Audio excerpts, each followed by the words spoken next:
Buenos días amigos, ¿cómo les va? Les saluda Leslie Yaca Ramírez en la conducción de la portal web Entérate con Leslie. En esta ocasión vamos a tener en el bloque internacional al embajador Juan Álvarez Pita para conversar todo lo que viene significando el nuevo ataque establecido en Colombia en la región Catatumbo, no tras la conmemoración de los 8 años del acuerdo de paz celebrado con las FARC. Regresamos en breve. ¿Cómo están mis amigos? Regresamos al bloque internacional. Ya hemos presentado a nuestro invitado del día de hoy, nuestro segundo programa del año 2025 y seguimos con el bloque internacional y es que hay demasiados temas que vamos a tener que analizar posteriormente y siendo uno de ellos lo que viene sucediendo en Colombia. En la región Catatumbo se ha producido un enfrentamiento con grupos armados, ¿no? Entre grupos armados y también contra el Estado colombiano. Y según las palabras de Carlos Ruiz Messiu, que es el representante del secretario general de Naciones Unidas y jefe de la misión de verificación de paz en Colombia, ha sostenido que estas confrontaciones en esta región se debe particularmente a que no existe presencia de Estado. Embajador, muy buenos días. Muchísimas gracias por haber aceptado nuestra invitación a la plataforma de Entérate con Leslie.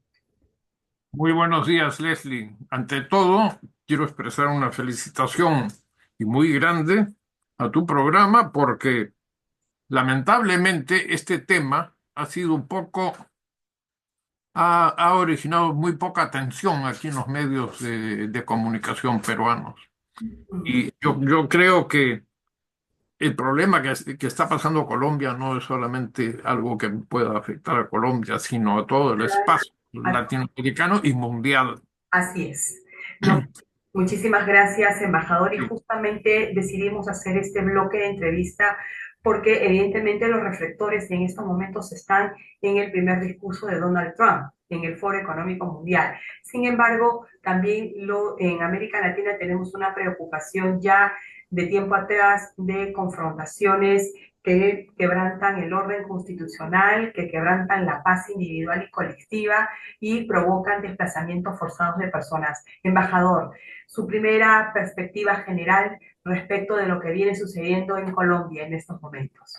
Sí, bueno, la situación colombiana me ha traído a la memoria situaciones que yo he vivido directamente cuando integraba el Comité de Derechos Económicos, Sociales y Culturales de la ONU, que me tocó presidir en algunas oportunidades.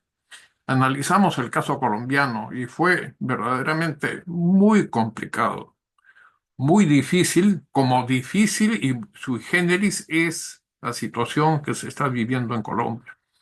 Es cierto que se firmó un acuerdo de paz en el año 2016, pero hay que reconocer que no todas las fuerzas guerrilleras de aquel entonces reconocieron ese pacto. Han sobrevivido y están actuando y ahora lo vemos con toda claridad.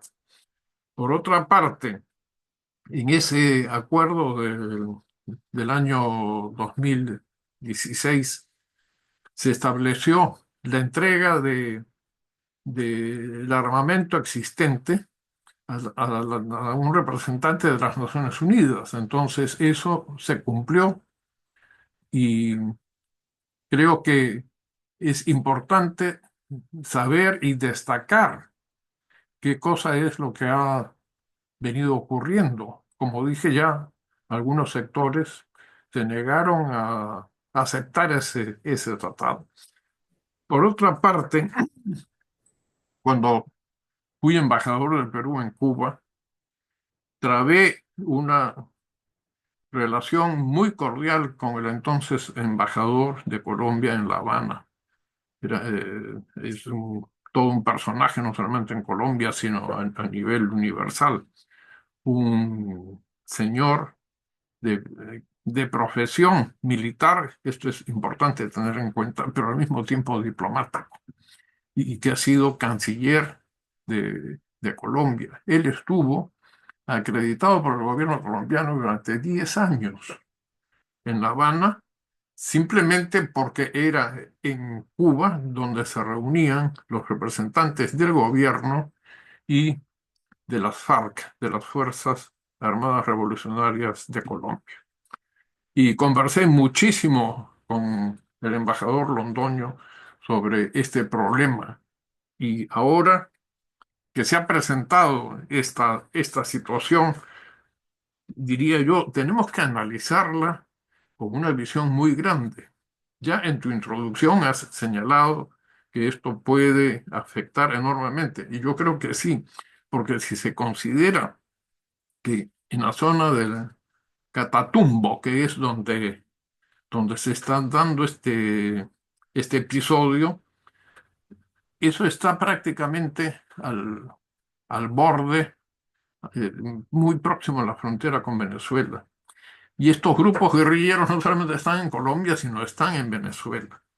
Entonces, la primera reacción que ha tenido el gobierno de Nicolás Maduro ha sido enviar a este personaje muy conocido que es Diosdado Cabello a esa zona, ¿no? Considerando que hay un riesgo de que se lesione o que haya una posible intervención en Venezuela, que es un punto que, más allá de lo que el derecho internacional pueda establecer, pero por razones políticas sabemos que todos pueden hacer lo que les parezca en un determinado momento. Y el discurso del señor Trump, ¿no? Ha sembrado una especie de inquietud general en todo el planeta. Entonces, esto que está ocurriendo ahí en Colombia, puede hacer que estalle un polvorín. Ojalá que no sea así, pero ese sería un polvorín que nos va a afectar. Esperemos que no está ahí el polvorín, aunque yo creo, yo tengo mis dudas, porque cuando no se tiene un control estatal, no se tiene la visión, digamos, de gestión, de políticas preventivas, no se trabaja de cerca con las zonas más afectadas por el conflicto de más de 50 años, bueno, esto es uno de los resultados. Pero a mí me llama mucho la atención que se hable de un acuerdo de paz donde ha sido avalado por la comunidad internacional, cuando este acuerdo no fue consentido por la propia población colombiana, cuando fue sometido a un plebiscito. Desde ahí yo creo que tiene también particularidades que hoy en día se ven reflejadas en estas confrontaciones, en estos ataques entre los propios grupos armados y contra el Estado de Colombia.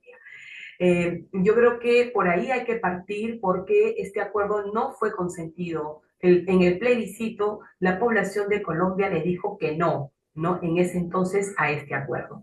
Embajador, usted tiene una reconocida trayectoria en temas de derechos humanos, pero este acuerdo de las FARC tampoco contempla directamente una justicia no contra los miembros de las FARC, ¿no? Por violaciones a los derechos humanos. Y vaya que sí han violado derechos humanos, ¿no? Entonces, se ha reemplazado en cierta forma, se le ha dado prioridad a lo que es una justicia retributiva. ¿Qué opinión le merece, embajador? Porque Petro anuncia un acuerdo global con el ELN, ¿no es cierto? Pero hoy en día suspende el diálogo y lo va a confrontar, lo va a enfrentar según el presidente de Colombia. Entonces, ¿qué cree usted que la población colombiana le está pidiendo a su gobierno? ¿Acaso no es una forma de justicia? No solamente es un tema de acuerdo de paz, sino de justicia, ¿no? De lo que se cometió, ¿no? En estos más de 50 años de conflictos armados. Bueno, sí, quisiera hacer una precisión. Efectivamente, hubo un plebiscito que no fue aprobado, pero fue por un margen muy pequeño. No obstante, se volvió a reformular todas las negociaciones para permitir que por lo menos hubiese una mayoría que, que aprobara lo establecido en ese acuerdo. Pero tenemos que considerar cuando se mira a Colombia, la imagen internacional es de un país en manos del narcotráfico, las guerrillas, la inseguridad, pero muchas veces no queremos ver la otra cara de la moneda. Colombia es un país que tiene también destacados científicos. Por ejemplo, si menciono al doctor Patarrayo, bueno, es reconocido a nivel mundial. Y Colombia tiene también varios premios Nobel en diferentes aspectos. Entonces, lo que ocurre es cuando se gana un plebiscito por una cantidad muy pequeña de participantes en esa consulta popular, se corre el riesgo de que la balanza vaya de un lado para otro. Sumado a que ese pacto del año 2016 no fue reconocido por todos los grupos guerrilleros.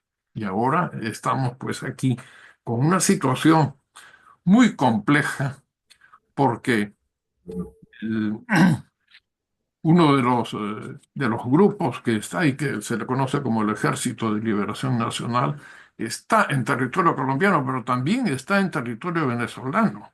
Ujú, ujú. Diosdado Cabello ha sido enviado a esa zona por el presidente Maduro. Por otra parte, una cosa que hay que tener en consideración es que Venezuela ha cerrado ya parte de sus fronteras con el Brasil. Entonces, no estamos aquí en una situación tan simple. Si consideramos las declaraciones que el presidente Trump ha formulado cuando asumió el mando supremo en los Estados Unidos y también en un discurso que ha pronunciado en Davos, vemos que estamos ante una autoridad, pero con características psicológicas muy sui generis, ¿no? Porque por lo menos hasta este momento ha abierto muchos flancos.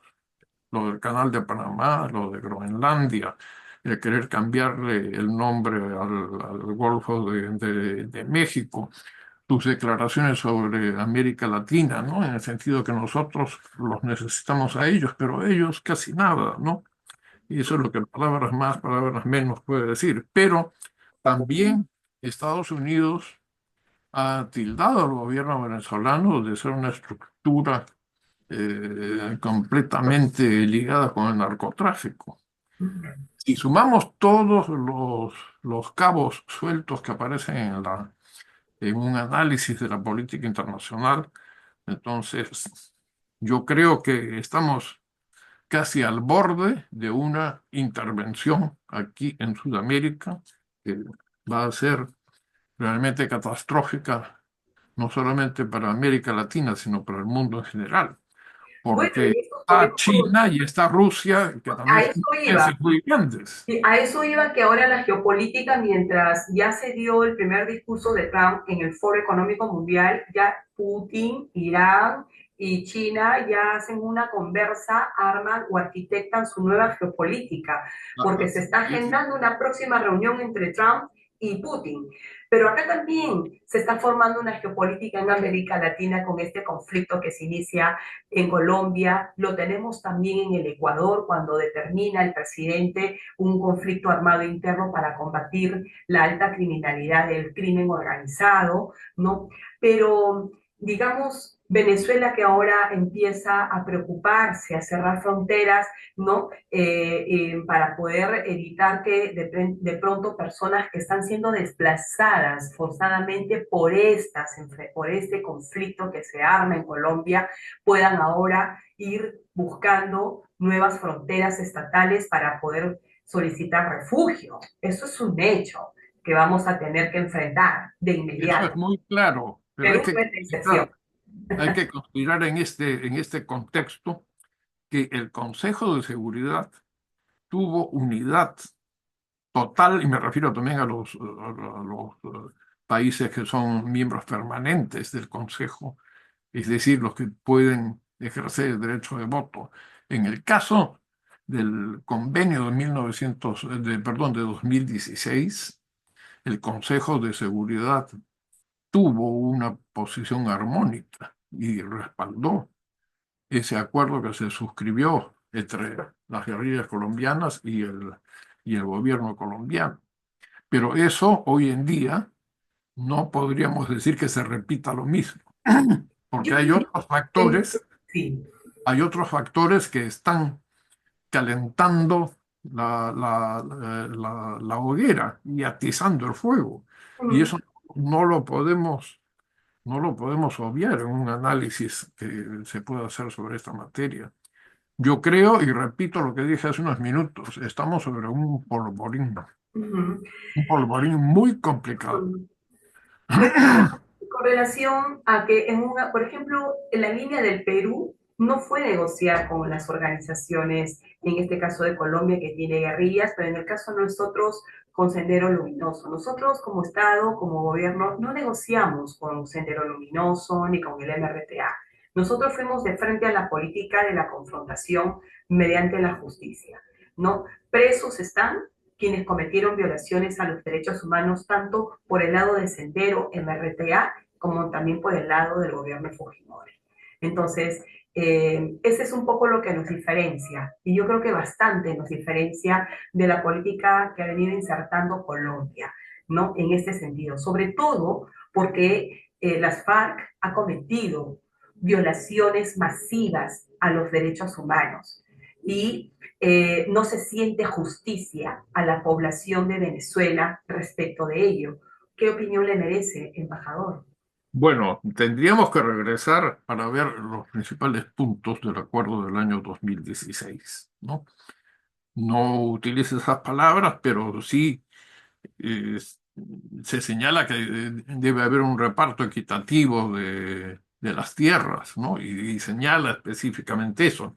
Señala también la instauración de un sistema judicial que permita sancionar y procesar a quienes han cometido delitos contra los derechos humanos. Pero en caso de que no cumplan con la justicia retributiva, ¿no? Es decir, el acuerdo no dice que los exmiembros de la FARC sean procesados directamente en la justicia penal, sino que si no cumplen con la justicia retributiva, pueden ser sentenciados o investigados o abiertos en una investigación hasta con una pena máxima de 20 años.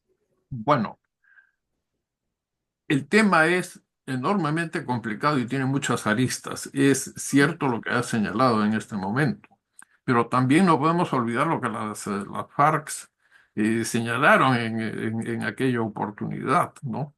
Que querían garantías de que los miembros de las Fuerzas Armadas colombianas que habían cometido delitos fueran también juzgados y que se estableciera una justicia tanto para uno como para otro. Por otra parte, la FARC en aquel entonces argumentaba que había hecho esas actividades contra el sistema colombiano basado en el ejercicio del derecho a la libre determinación. Entonces, estamos frente a un problema que no lo podemos sintetizar en pocos minutos, porque cada punto abre pues un enorme abanico en esto. Y de los puntos principales que se establecieron en el acuerdo del año 2016, también hay una misión de la ONU que emite cada 3 meses un informe sobre, Trimestral. así es, un informe sobre el cumplimiento de ese acuerdo. Y el informe no es algo que refleje un avance en los compromisos del año 2016. Hay, sí, avances, pero no en la proporción que se estaba esperando. Claro que sí. Eso es lo que dice el informe, que ha habido bastante demora, retraso en la implementación de este acuerdo. Según el plan choque que ha festejado, saludado el secretario general Antonio Guterres de las Naciones Unidas, lo ha catalogado como un plan potencial. Según este plan, considera de que a finales del 2025 se le estaría retribuyendo hectáreas a las comunidades rurales, a las poblaciones originarias. a final de 2025. Pero sin embargo, no se presenta un panorama como el que vive en estos momentos Colombia, lo cual coincido enormemente con usted al decir que esto se va a ir complicando, ¿no? Y tiene muchas aristas. ¿Por qué incido mucho, embajador, en el tema del acuerdo de la FARC? Porque eso va a ser el precedente para que Colombia en estos momentos, su gobierno o con el que venga, no pueda de alguna forma, digamos, corregir los errores que probablemente se cometieron en la firma del acuerdo del 2016 para garantizarle a Colombia la justicia que pide, ¿no? Sobre todo en el tema de las violaciones a los derechos humanos, ¿no? En esa parte es muy medular, ¿no? En este acuerdo y altamente discutible. Embajador, ¿qué le espera al Perú cómo deberíamos nosotros como país prepararnos frente a esta temática que está sucediendo en Colombia? Bueno, lo primero que tiene que hacerse es una evaluación a nivel mundial, no solamente concentrada en Colombia, porque yo veo que esto no va por ese camino. He mencionado que hay esas mismas tropas del Ejército de Liberación Nacional que están en territorio colombiano. Entonces, perdón, están en territorio venezolano. Venezolano. Ajá. Entonces, ahí puede desencadenarse un polvorín. No olvidemos, por otra parte, la posición que Colombia ha tenido frente al caso venezolano, ¿no? De- es muy distinto del que otro régimen de carácter socialista como es Chile ha tenido, ¿no? Chile ha tenido y tiene una posición mucho más definida con respecto a Maduro, pero lo mismo no ha ocurrido con Colombia. Yo entiendo que es diferente la situación de un país que está un poco lejos, como Chile, a un país con el cual tiene una frontera que es Ujú, una frontera muy porosa que se puede atravesar por 20.000 lugares y esto genera, por lo menos para mí, una preocupación de ujú, que estalle ahí, porque no olvidemos lo que ha declarado el presidente Trump también, y también el señor Rubio, que es el secretario de Estado para Relaciones Internacionales de los Estados Unidos, que han calificado a Venezuela como un ente dedicado al narcotráfico. ujú, ujú. Y también en algunas partes, haciendo un análisis de las declaraciones que el presidente Trump ha hecho, podría interpretarse que está dispuesto a intervenir en donde sea, en cualquier país, porque considera que se afecta su seguridad. Es decir, estamos ante la casi reproducción de lo que podía ser la época del Imperio Romano, ¿no? Tiene, tiene bastante similitud, ¿no? Entonces el derecho de conquista, no. Expansión, de dominio, ¿no? Caso Finalmente, de los migrantes también tendríamos ajá, que considerarlo ahí, porque indudablemente, en el caso de los migrantes, ahí se parece mucho cuando los llamados bárbaros en Europa van invadiendo el espacio clásico del Imperio Romano. Bueno, un acuerdo de paz, embajador, y usted es experto en estos temas, un acuerdo de paz que no refleje justicia, no para quienes han sido víctimas de los conflictos, yo creo que no sería un acuerdo de paz, ¿no? Porque a la larga o a la corta nos va a traer serias complicaciones de entendimiento y reconciliación nacional, como que es lo que está, creo yo, enfocándose ahora desde Colombia, ¿no? bueno, yo pienso que no es tanto el acuerdo de paz en sí, sino su aplicación. Uh La -huh, aplicación es lo que nos satisface, uh pero en -huh, el acuerdo de paz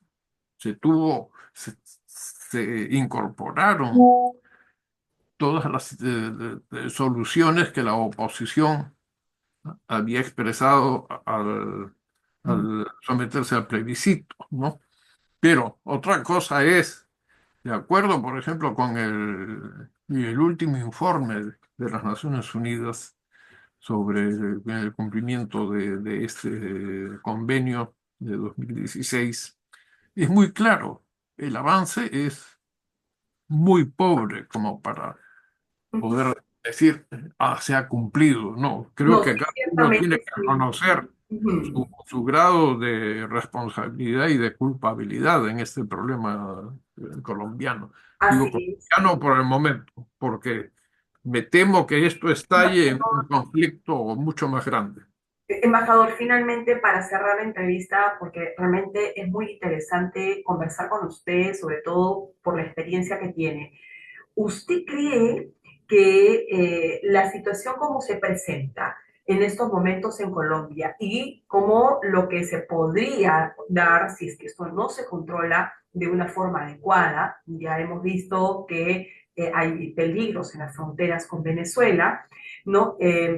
A ver, ¿usted cree que de pronto podría también ponerse en tela de juicio la responsabilidad de la comunidad internacional, de quienes firmaron o avalaron el acuerdo de paz entre Colombia y las FARC, por el desencadenamiento, por la falta de implementación o porque de repente fue una cuestión concebida bastante controvertida y que ahora se miran los reflejos desde todo punto de vista? ¿Usted cree que podríamos llegar a ese punto? Bueno, considerando la situación política actual, yo no descarto que eso pueda ocurrir, una intervención general de la comunidad internacional. Pero para eso habría que ver cuál es la evolución de los próximos días sobre este tema. Exacto. Lo que me preocupa a mí es prácticamente la carencia de informaciones sobre este tema a través de los medios de difusión peruanos. No he visto tampoco en los analistas políticos ni en los programas que como el tuyo tienen que se aborde este tema que es vital para el Perú. Empecé esta entrevista, Leslie, con un reconocimiento a esta iniciativa que has tomado tú. Y ahora que Embajador. está por concluir esta entrevista, te digo lo mismo. Ay, muchas gracias, embajador. Felicitaciones, yo creo que merecería una gran difusión. Y lo vamos a hacer. Lo vamos a Estas hacer en nuestra plataforma porque nosotros estamos mirando la preocupación que usted ha planteado en este análisis internacional, ¿no? Es realmente coincidente con nuestra plataforma. ¿Por qué? Porque se está dando desplazamientos forzados de personas, ¿no? Y ante un desplazamiento forzado de personas van a salir a buscar y a tocar las puertas a los estados colindantes en la periferia buscando refugio, ¿no? Porque están huyendo de los conflictos. Perú no va a ser la excepción, ¿no? A Perú no va a ser la excepción. Probablemente le tocan las puertas de sus fronteras para pedir el refugio internacional de lo que ellos pueden estar buscando, ¿no? Y ahí nos vemos otra vez en una situación ya no con venezolanos, sino ahora con colombianos que huyen de sus regiones, de sus países por el conflicto, ¿no? No Esa solamente es, eso, sino que esos grupos que están emigrando han salido de sus casas con la ropa que tenían puesta. Han claro, dejado por sus supuesto, animales, sus herramientas, sus casas, sus chacras, y todo frente a exactamente, frente a una situación. Lo que primero hace un ser humano es defender su vida. así es. Y Y estos además, grupos son su proyecto masivos de vida. y Ujú. esta violencia puede todavía acarrear migraciones hacia los países vecinos, ¿no? Así es. Que Tiene eso también- ya creo que va a darse en poco tiempo si es que no se controla la situación como debe controlarse de una forma adecuada, pertinente y oportuna. Muchísimas gracias, embajador, por estar con nosotros en nuestra plataforma de análisis internacional con Entérate con Leslie. Será hasta una nueva oportunidad. Muchísimas gracias. Muchas gracias también, Leslie.